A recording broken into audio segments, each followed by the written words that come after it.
Hello बच्चों, कैसे हैं आप लोग। उम्मीद करते हैं अच्छे होंगे। बच्चों, हम लोगों ने पहला यूनिट ख़त्म कर लिया है जिसका नाम क्या था, इलेक्ट्रोस्टैटिक्स। ठीक है, उस पहले यूनिट इलेक्ट्रोस्टैटिक्स में हम लोग को 4 चैप्टर पढ़ने थे। पहला chapter charge and electric field, जो कि हम लोगों ने ख़त्म कर दिया। दूसरा चैप्टर था गॉस का प्रमेय, वो भी ख़त्म कर दिया। तीसरा था विद्युत विभव, वो भी ख़त्म कर दिया। आप लोग यूट्यूब पर देख सकते हैं, जिनकी क्लास छूट गई हो यूट्यूब पर सारे वीडियो रखे हुए हैं। ठीक है, चौथा कैपेसिटर एंड इट्स कैपेसिटेंस, संधारित्र और उनकी धारिताएं, वो भी पूरी तरीके से कंप्लीट कर दिया गया है, यूट्यूब पर आप देख सकते हैं। ठीक है बच्चों, आज बच्चों हम लोग सेकेंड यूनिट स्टार्ट करेंगे, जिसका नाम आप लोग को दिख रहा होगा, जिसका नाम है हमारा इलेक्ट्रिसिटी। ठीक है, इलेक्ट्रिक करंट भी बोल सकते हो। ठीक है, ये चैप्टर बच्चों आप लोगों ने क्लास 10 में भी एक्सपीरियंस कर रखा है इलेक्ट्रिसिटी के बारे में, तो यहाँ पे हम लोग विशेष तौर पर अच्छे से जानेंगे। इस 12th में ही पढ़ना है हम लोग को, बड़े अच्छे से बड़े रिलैक्स होकर पढ़ेंगे, समझते हुए। ठीक है बच्चों, तो स्टार्ट करते हैं बच्चों। यहाँ पे आप लोग को दिख रहा होगा, यूनिट का नाम है क्या, इलेक्ट्रिसिटी, इलेक्ट्रिक करंट के बारे में पढ़ेंगे। ठीक है बच्चों, ये जो इलेक्ट्रिसिटी है, याद रखना, इस इलेक्ट्रिसिटी को हम लोग बोल सकते हैं यहाँ पे इलेक्ट्रोडायनामिक्स। ठीक है बच्चों, इलेक्ट्रिसिटी को क्या बोल सकते हैं, इलेक्ट्रोडायनामिक्स। अब ये जो इलेक्ट्रोडायनामिक्स है, इलेक्ट्रोडायनामिक्स जो है बच्चों, यहाँ पे आप लोग को जो ये इलेक्ट्रो दिख रहा है, इसका मतलब होता है इलेक्ट्रॉन। ठीक है, इसका मतलब क्या होता है, इलेक्ट्रॉन। ठीक है, और ये जो आप लोग को यहाँ पे दिख रहा है क्या, डायनामिक्स, इसका मतलब जो होता है वो बच्चों होता है मोशन। इसका मतलब क्या होता है, मोशन। यानी कि इलेक्ट्रो का मतलब हो गया इलेक्ट्रॉन, और यहाँ पे डायनामिक्स का मतलब क्या हो गया, मोशन। ये इलेक्ट्रॉन क्या है, तो इलेक्ट्रॉन तो चार्ज होता है ना। इलेक्ट्रॉन क्या होता है, चार्ज होता है, मतलब आवेश होता है। और ये जो मोशन है, मोशन का मतलब क्या, गति। ठीक है, तो यानी कि इसका मतलब क्या बच्चों, ये जो यूनिट है आप लोग को याद होगा बच्चों, अगर मैं याद दिला देना चाहूँ तो मैं साइड में रफ कर रहा हूँ, आप लोग समझ सकते हो बच्चों। पहला जो यूनिट हम लोगों ने खत्म किया है, उस पहले यूनिट का नाम था इलेक्ट्रोस्टैटिक्स। ठीक है, इलेक्ट्रोस्टैटिक्स, यहाँ पे लिख देता हूँ इलेक्ट्रोस्टैटिक्स, जिसमें इलेक्ट्रो का मतलब हो जाता था इलेक्ट्रॉन। ठीक है, और एक जो स्टैटिक्स होता था, है ना, जो जो जो वहाँ पे स्टैटिक्स था, स्टैटिक्स का मतलब होता था रेस्ट, रेस्ट। तो हमने बोला था क्या, इलेक्ट्रो का मतलब इलेक्ट्रॉन, और स्टैटिक्स का मतलब क्या, रेस्ट। मतलब इलेक्ट्रॉन जब रेस्ट, यानी कि आवेश जब विराम की अवस्था में होता था, तो उसका अध्ययन हमारा क्या कहलाता था, इलेक्ट्रोस्टैटिक्स कहलाता था। ठीक है बच्चों, यहाँ पे यानी कि पहला चैप्टर में हम लोगों ने पढ़ा कि जब चार्ज हमारा किस सिचुएशन में हो, रेस्ट के सिचुएशन में हो। ठीक है, और यहाँ पे इस वीडियो में हम लोग पढ़ेंगे कि अब हमारा जब चार्ज गति करे, यानी कि आवेश जब गति की अवस्था में हो, तो उस स्थिति में क्या क्या चीजें होती है, कौन कौन से फिजिकल फेनोमेना होते हैं, सारी चीजों को हम लोग आराम से पढ़ेंगे इस यूनिट के अंतर्गत। ठीक है, तो यहाँ पे आप लोग समझ में, यूनिट के बारे में मैंने बता दिया बच्चों।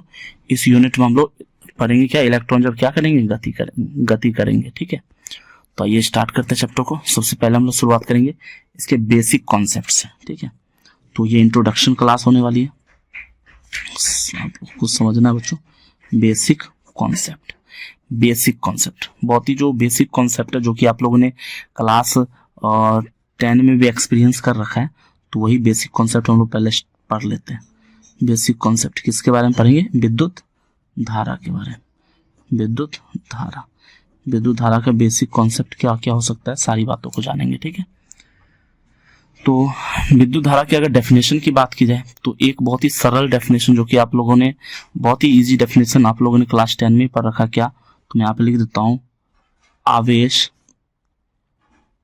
प्रवाह की दर को विद्युत, आवेश प्रवाह की दर को विद्युत धारा कहते हैं। जिनको बच्चों राइटिंग समझने में दिक्कत हो, वो सुन भी तो सकते हैं, सुन करके भी लिख सकते हैं। ठीक है, तो पहला डेफिनेशन हो गया, आवेश प्रवाह की दर को क्या कहते हैं, विद्युत धारा कहते हैं। ये हमारा फर्स्ट डेफिनेशन हो गया। ठीक है, या इसी को हम लोग ऐसे भी क्या बोलते हैं बच्चों, इसको हम लोग ऐसे ही बोल सकते हैं,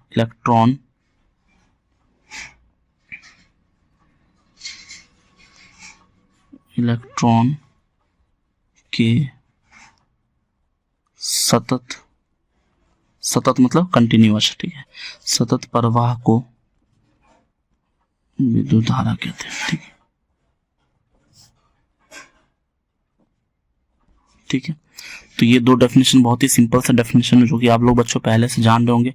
अगर नहीं जान रहे तो बहुत गलत बात है, आपको जानना चाहिए। ठीक है, तो वैसे मैंने यहाँ पे लिखा दिया है, याद रखेंगे। विद्युत धारा का बेसिक डेफिनेशन क्या, आवेश प्रवाह की दर को विद्युत धारा कहते हैं, या फिर इसको बोल सकते हैं इलेक्ट्रॉनों के सतत प्रवाह को विद्युत धारा कहते हैं। यानी कि जब किसी कंडक्टर में इलेक्ट्रॉन कंटिन्यूअसली फ्लो होता है तो उसको हम लोग क्या बोलते हैं कि उस चालक में इलेक्ट्रिक करंट का फ्लो हो रहा है। ठीक है, तो यानी कि इलेक्ट्रॉन कंटिन्यूअसली फ्लो हो मतलब समझ जाना है क्या हो रहा है, वहां पे विद्युत धारा का प्रवाह हो रहा है। ठीक है बच्चों, ये हो गया बच्चों विद्युत धारा का समीकरण।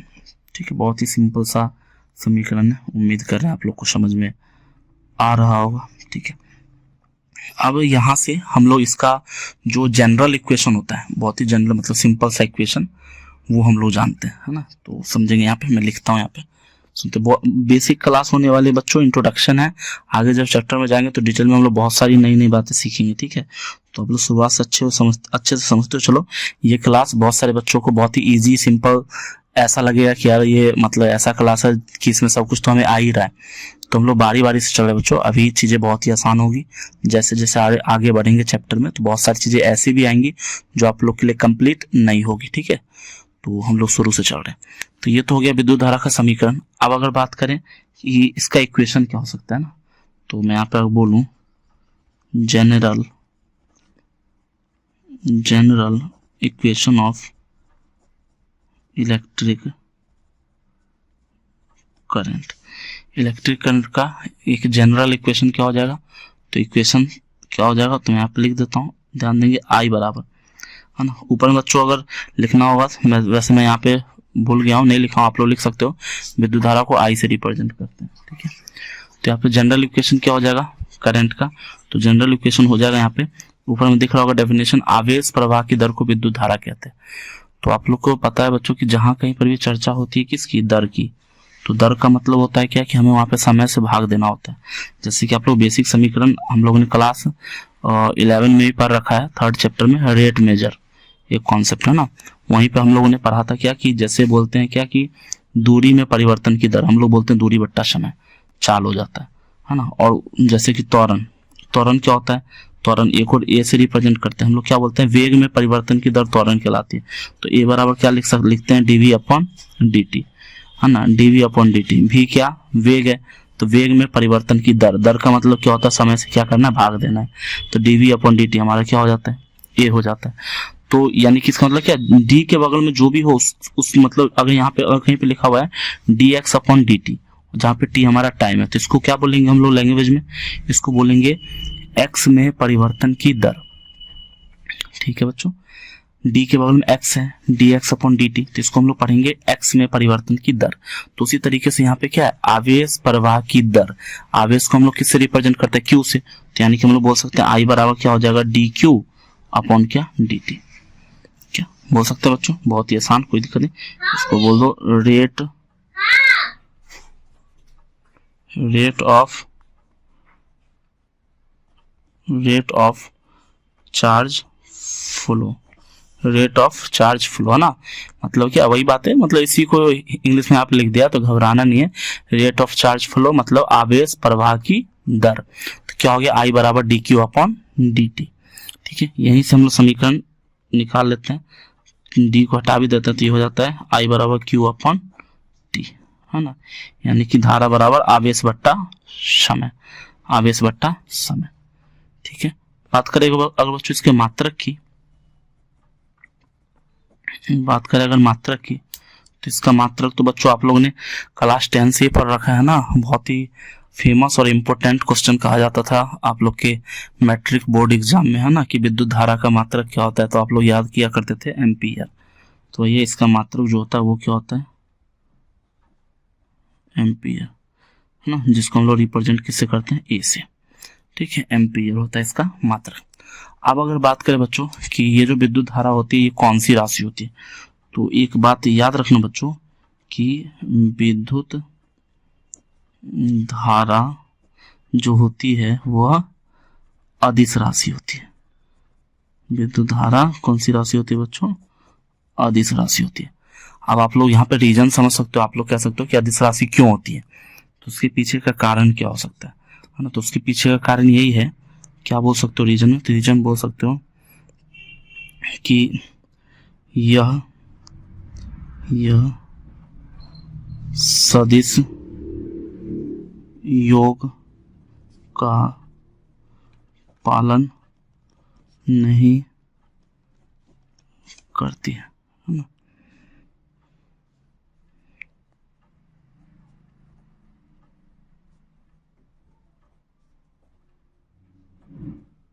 It doesn't follow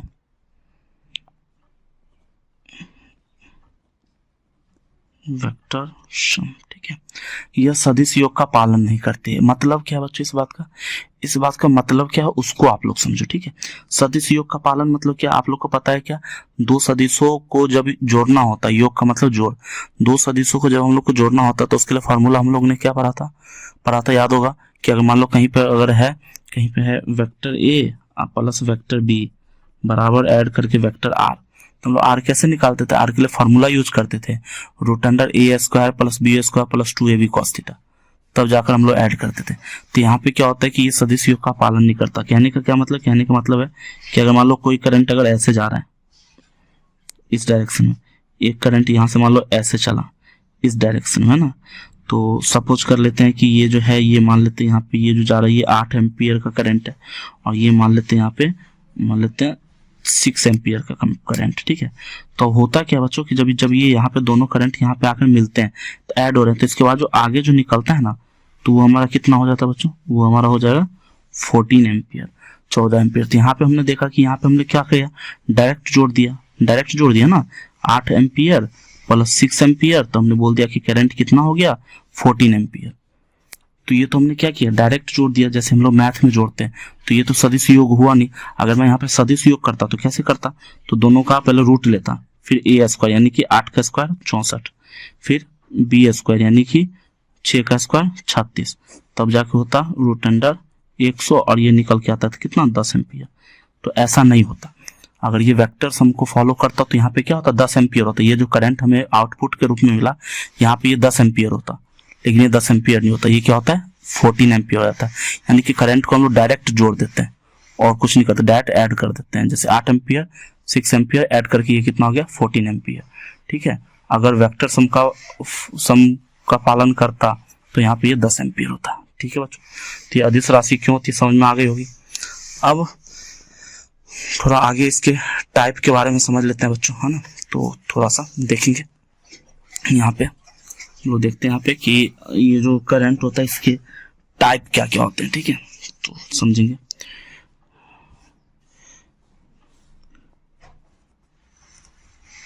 विद्युत धारा के प्रकार, टाइप्स ऑफ इलेक्ट्रिक करंट।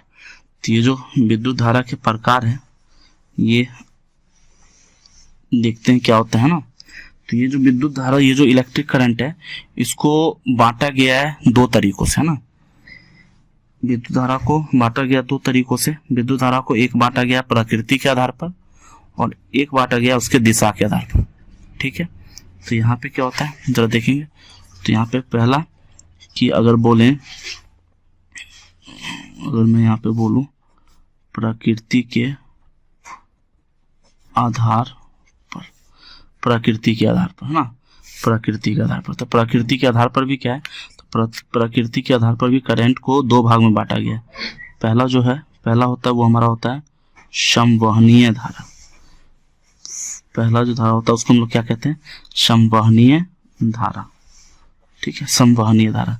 अब ये समवहनीय धारा का अगर एक लाइन में अगर सिंप्लीफाई करें, थोड़ा सा डिस्क्राइब करें, तो यहाँ पे आप लोग डायरेक्ट मतलब शॉर्ट में लिख देता हूँ समझ जाना। यहाँ पे मैं बोल सकता हूँ current due to positive charge, ठीक है। यानी कि जब कभी भी धारा हमारा किस आवेश के कारण हो, पॉजिटिव धनावेश के कारण उत्पन्न होता है। जब कोई धारा धनावेश के कारण उत्पन्न होता है तो उसको हम लोग क्या कहते हैं, समवहनीय धारा, ठीक है। सेकंड बोलेंगे इलेक्ट्रॉनिक धारा। सेकंड हम लोग क्या बोलेंगे बच्चों, इलेक्ट्रॉनिक धारा, मतलब समझ में आ ही गया होगा बच्चों, इसका जस्ट अपोजिट क्या, तो current due to negative charge, current due to negative charge, यानी कि ऋणावेश के कारण उत्पन्न धारा को क्या बोलते हैं बच्चों, इलेक्ट्रॉनिक धारा बोलते हैं। ठीक है, समझ में आ रहा होगा ना।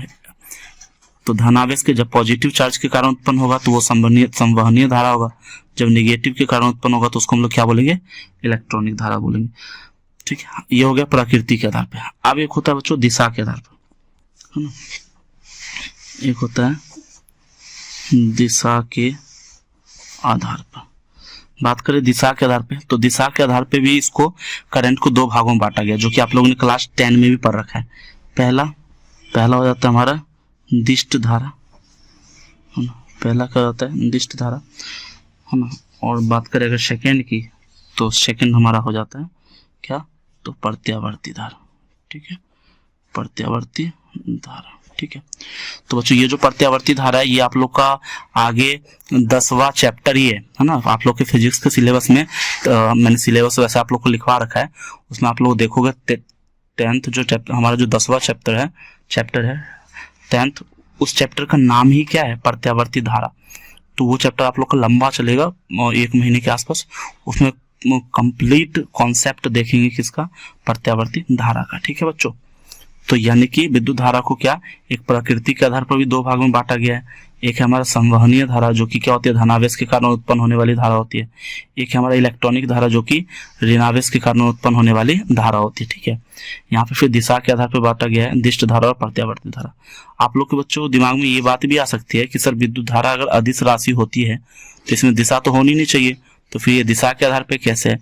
तो बच्चों यहाँ पे दिशा के आधार पे इस रूप में हमने बोला है क्योंकि यहाँ पे हमें पता है कि जितनी भी क्वांटिटी जो हमारा वेक्टर क्वांटिटी है, जितनी भी भौतिक राशि जो सदिश राशि होती है, उसमें क्या होता है कि उसमें दिशा तो होती है, लेकिन साथ के साथ वो क्या करती है, सभी सदिश का जो नियम है जैसे सदिशों का योग, उन सब का भी पालन करती है।